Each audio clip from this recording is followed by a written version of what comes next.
बड़े नेता है रमेश जयराम, लेकिन सभी का आपने नाम लिया, लेकिन आपने नहीं लिया नरेंद्र मोदी जी का नाम। और अभी 2024 में कितनी आएगी पूछो रमेश जी। तुम नेताओं को इकट्ठा करो, हम जनता को इकट्ठा कर रहे हैं। ये है मेरे पार्टी की कितनी एमपी है मत पूछो, लेकिन मेरे पार्टी का एक भी एमपी नहीं है। Real great participation, and every member has had the occasion to contribute effectively. We must now have someone who can contribute to it in a poetic manner. I now call upon Sri Ramdas Athawale as the last speaker on this issue.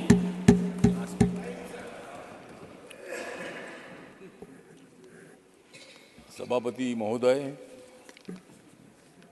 बहुत important विषय पर अपनी चर्चा हो रही है और सभी पार्टी के जो मेंबर ऑफ पार्लियामेंट है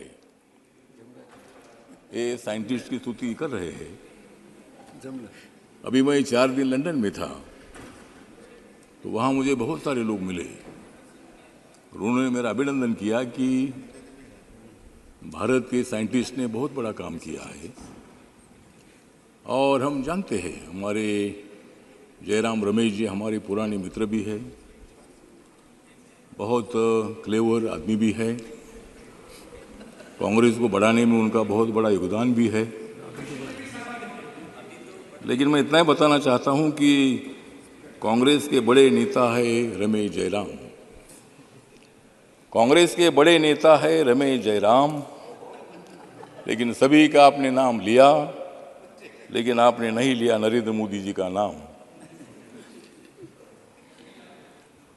आज के बहुत ही सुंदर है शाम, आज के बहुत ही सुंदर है शाम, अब तो नरेंद्र मोदी जी को याद करो रमेश जयराम।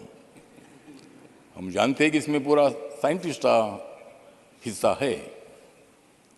आदरणीय जवाहरलाल नेहरू जी ने इसरो की स्थापना की है, ये पूरा इतिहास है। साइंटिस्ट ने बहुत बड़ी कोशिश की, लेकिन चंद्र पर चांद पर जाने की सफलता अपने को नहीं मिली थी। लेकिन आदरणीय नरेंद्र मोदी जी के नेतृत्व में जब अपना देश काम कर रहा है, तब जो चांद्रयान 2 था, तब हम सब लोग तो देख रहे थे, एकदम चांद पर उतरते उतरते थोड़ी सी गलती से वो चांद्रयान वहां नहीं पहुंचा। लेकिन 1 साल बाद ही हमारे साइंटिस्ट ने बहुत बड़ी कोशिश की और उन्होंने पूरी प्रतिज्ञा की थी इस वक्त भारत का चांद्रयान जरूर चांद पर पहुंचेगा।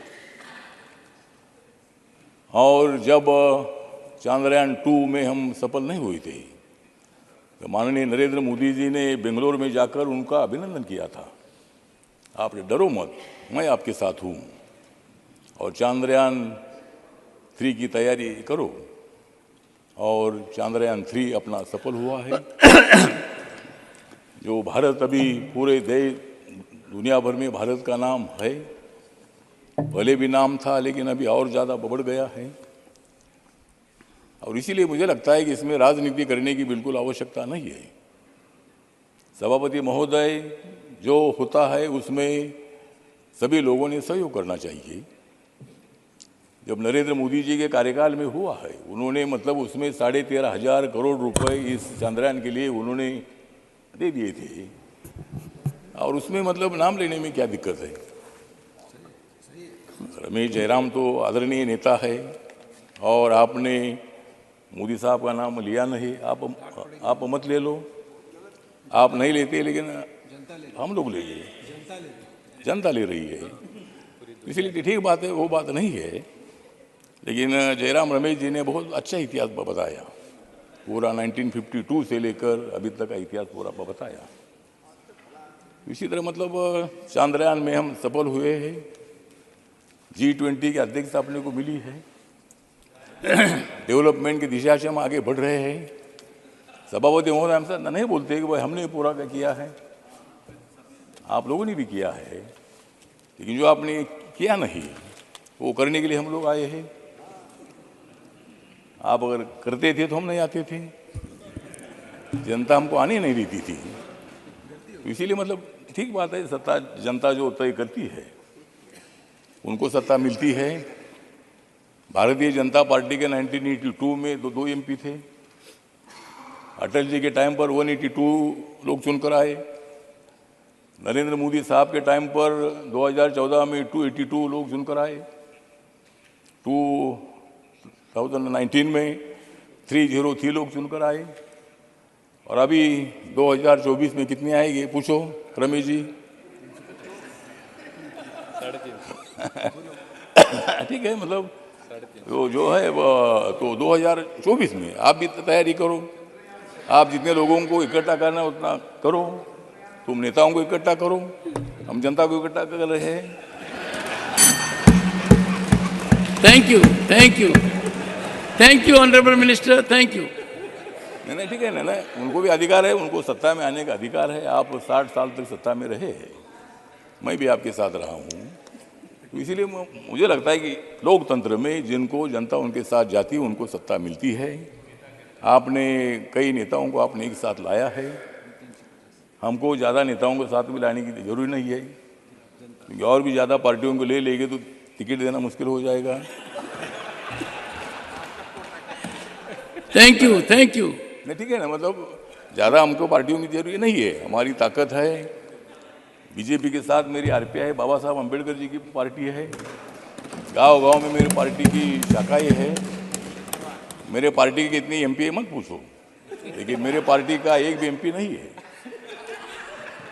मैं लोकसभा में चुनकर आता था। मैंने 2014 में जब मैं मोदी साहब के साथ आया, तब अगर मैं आग्रह करता था कि मुझे लोकसभा में लड़ना है, मैं 3 बार लोकसभा में चुनकर आया था। चौथी बार मैं शिरडी से हारा था।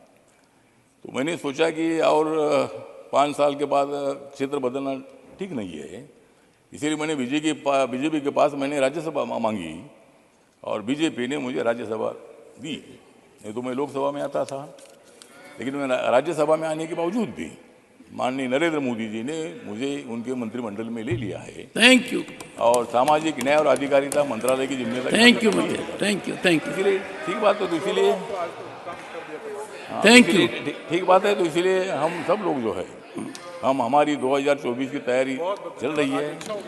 और हम thank you, thank you, thank you honourable minister, honourable members, honourable members, we now come to end of a very fruitful and constructive discussion.